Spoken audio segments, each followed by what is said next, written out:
Sounds like Europe. Cross-border podcasting.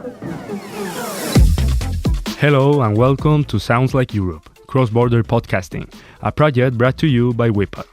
I am your host, Javi Caminero, and on this episode I would like to dive into a very interesting topic, the importance of music in audio content. Podcasts are now more complex than ever. We are used to listening to amazing documentaries or fictions that are possible thanks to the hard work of producers, sound designers, or scriptwriters. However, having a great soundtrack can be crucial when it comes to creating a unique podcast. Even if the story the podcast is telling is fantastic, there's a good chance you will remember it because of how its music made you feel. So a soundtrack that fits the story you're telling is key to the development of a podcast identity. To understand everything regarding this matter, I am joined by Luca Micheli, sound director and head of music at Chora Media, our Italian partner in the WePod project. Ciao Luca, come stai? Hello, I'm fine. Tell me, Luca, and all the people listening, what's your story? How and when did you start working with podcasts? I started to work in audio in 23 years ago, and in audio production studios. Really, it wasn't just an audio production studio. It was like a creative factory. So, and I was an intern. So I learned a lot because I worked with actors, directors, authors, composers, musicians, and it was very useful for me to see a script became music or sound. And the second thing is it was very useful because at that time I had never worked on a software like Pro Tools. So I learned to work on Pro Tools, and I realized because at that time I was a guitar player, and for me one guitar and one amp was enough. But at that time I realized that with a computer and with the keyboard, I can have under my hands an orchestra.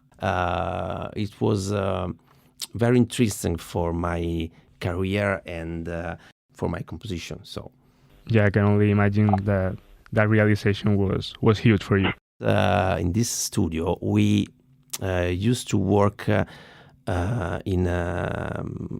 for a radio show. And this radio show, it was very, very, very similar to the podcasts of today. A lot of post-production, a lot of music, original music, a lot of sound design. So when in the 2016, the podcast phenomenon exploded in Italy, I realized that I had all skills for do this job. So it was quite easy for me to find a job. Yeah, I was going to ask you, how did you transition from all these previous work? Because I have been reading you have made music for TV, documentaries, even theater.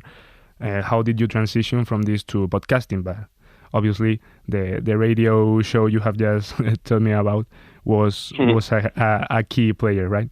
Yeah. It was a key. But I think the music is music. The media are different. So, for example, podcast it's 100% audio. This is very interesting because for me there is three layer. Okay, the first layer is the voice, the narration. The second layer is the sound effects. Then if I put in your ear the cricket, we are in the night. If I put in your ear the waves, maybe we are on the seaside. If I put this music, dun dun dun dun dun dun dun dun, we are in a horror movie. And the third layer is the music. It's emotional line, emotional layer. So these three elements together makes the sound of a podcast. So it's not just a music. These three elements move together during the narration. And for example, I can create a pause after one important word, for example, and in this pause I can increase the music. And after the music goes down and the sounds effects comes. So in this way you create a rhythm of narration and the sound of podcast. At least I think it's a director's job. Mhm. And going into that third layer, you were telling me to the music, the more emotional part. What do you need to take into account when you create music for a podcast? I mean, you have to make sure that the identity of the podcast is well represented. So how do you do that? If it's a brand podcast, if the client is happy, of course, and for editorial content, I think if I'm happy and if the team that worked on is happy, I think the re-listen to a podcast is one of the key of the process because, for example, when I listen to a podcast after 1 month and I still think it is good. Maybe it's good. It's like a litmus test, no? So and during the process, re-listen the scene. It's very important because we spend a lot of time on the timeline. We work a lot in deep on the details, but at a certain point, you have to change your position and change your mind, and you have to become not a creator, you have to become a listener, okay? And this is a key of the process. The re-listen to a scene, a podcast is very, very important for create a consistent sound, you know? So you're saying like if you are trying to create a good soundtrack, from time to time you should try and listen it from the outside, like if it was another people's creation. Yeah, exactly. Do you feel, you were telling me before that in 2016 is where podcast became a massive phenomenon in Italy. Do you feel like from back then to now is more usual for podcasters, for authors to demand having an original soundtrack on their podcasts?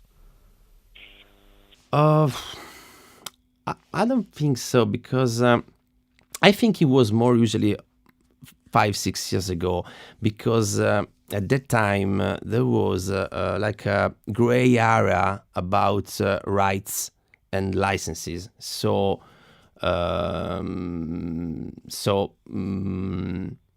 it was more easy. Now it's more like TV or cinema. So now we can use other music and post-production sound library, for example. And I think the hybrid solution is a good way to create a sound for a podcast. Original music and post-production music and other music, because there is a lot of good music in this kind of library. And it was quite job to find the right music, right sound in this gigantic archive and match together original music and other music. I think it's the best way for create a sound for the podcast. And obviously, every podcast must have its own identity. From this podcast we're talking in to a branded podcast you mentioned before, but do you think is there any format for which makes the most sense to create original music? Maybe the documentary or fiction, but I think the point is the story, and the good story, and the style, and the script. If we have a good script, we can have a good music. So, but maybe the best could be documentary or fiction. I've seen, Luca, that when you were a kid, you wanted to create music for cartoons. Did you ever think you would actually end up creating original music for entertainment products? They're not cartoons, but more or less. Yeah, yes. It was my dream when I was young. I loves the cartoon teams from 80s, and really one of my first job was curate and create sound and music for fairy tales. So at a certain point, yes, I realized that this could be my job. And before we end this episode, Luca, I would like to ask you 3 questions I've been asking to every guest here in Sounds Like Europe about the podcasting industry in your country, in Italy, in your case. Tell me, what's the most important podcast in your country right now?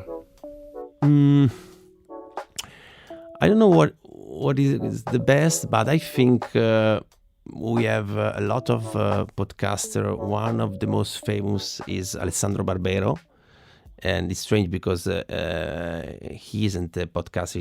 He is a professor, but he's very, very famous. And maybe Indagini, it's a crime podcast. And when's your favorite moment of the day to listen to podcasts?